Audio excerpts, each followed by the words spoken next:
Welcome back to Educator.com. In this lesson, we're going to wrap things up with inequalities by looking at systems of inequalities. We don't have a whole lot to cover, but we will look at how you can satisfy a system of inequalities rather than just individual inequalities, and that will really bring us to looking at overlapping solution regions. All right. So recall that when we're usually dealing with a system, such as a system of equations, we want to make sure that all of the equations in that system are satisfied. So when we're dealing with a system of inequalities rather than equations, it's really the same goal. We want to make sure that every single inequality in here gets satisfied. Now, this makes it a little unusual because rather than just looking for individual points that would say satisfy an inequality, remember that each of these is a region on our graph. So what we're looking for then is where these regions for each of them would end up overlapping. That overlapping region would be where the entire system is satisfied. Now, like before, after we're done identifying a overlapping region, we can use a test point to go ahead and figure out whether that is the correct overlapping region. All right, so it's not a bad process. We just have to get into figuring out what those regions are. So what we're going to do to basically figure out that overlapping region is first we will graph each individual inequality in that system.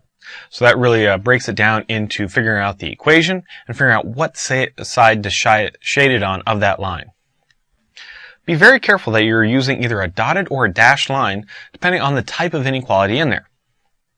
We're using the dotted for our strict inequalities, and we're using the nice solid line for our or equals to, since the line could be included as a solution. Individually, we'll make sure we shade on one side or the other, and we can check that out using a test point. And then here's the big one that we add for our system. Look for where the two regions overlap so we know where the solution to the system is. All right. So that's a little bit of background. Let's see these examples and see how this works in practice. So in my system of inequalities, I have 2x plus y is less than or equal to 1. I have x is greater than 2y. So individually, let's take a look at these. The corresponding equation to the first inequality would be 2x plus y is equal to 1. Now let's see, if you wanted to graph that one out, you could get that one into slope-intercept form. Say by moving the 2x to the other side by subtracting a 2x. So from this I can see it has a y-intercept of 1 and a slope of negative 2. So from that point I'd go down 2 over 1, down 2 over 1. Looking at the original, I can see it involves an or equals to. So I'm going to use a nice solid line.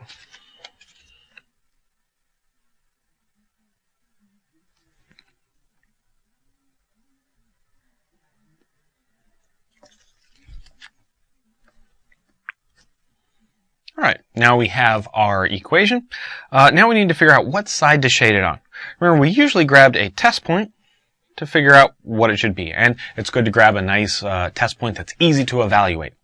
So I'm going to borrow the point 0, 0 here and see if it works in the original. So 2, x is 0, y is 0. Is that less than or equal to 1? Let's find out.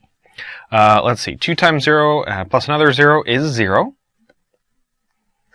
And 0 is definitely less than or equal to 1. So I know I should shade on that side of the line.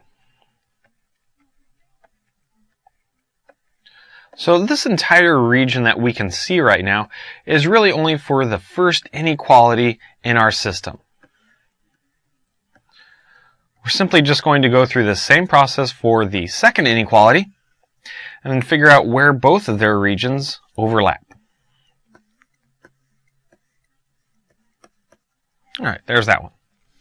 All right, so let's get some space.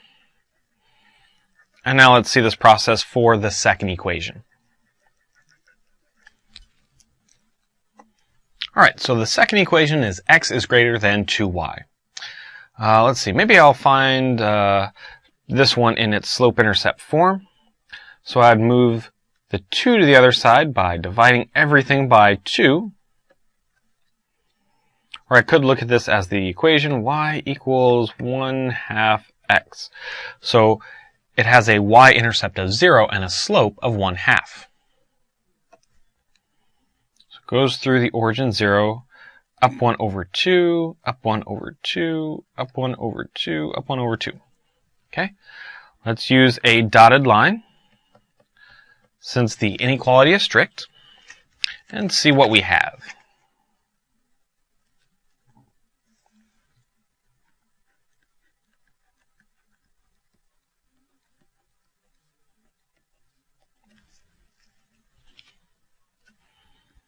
Okay, now we just need to shade on one side or the other.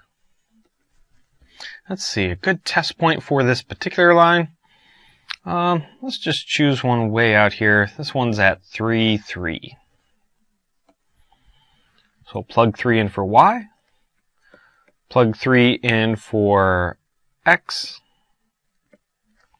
Oops, I'm going to make it my inequality here. And then we'll see if it's true or not. So is 3 less than 3/2? That was not looking so good.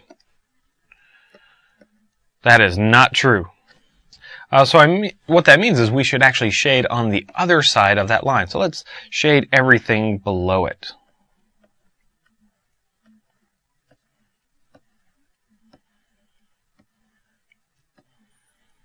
All right, now comes the very important part of this. We can see where each individual inequality is being satisfied. But since we're interested in the region where the entire system is being satisfied, we're really looking at the overlapping region. So I'm going to highlight that, okay? This region right down here is where the two overlap. And I can see along one of the borders, it is dotted, and along the other border, it is solid. So this yellow area and its borders would be considered the solution to this system.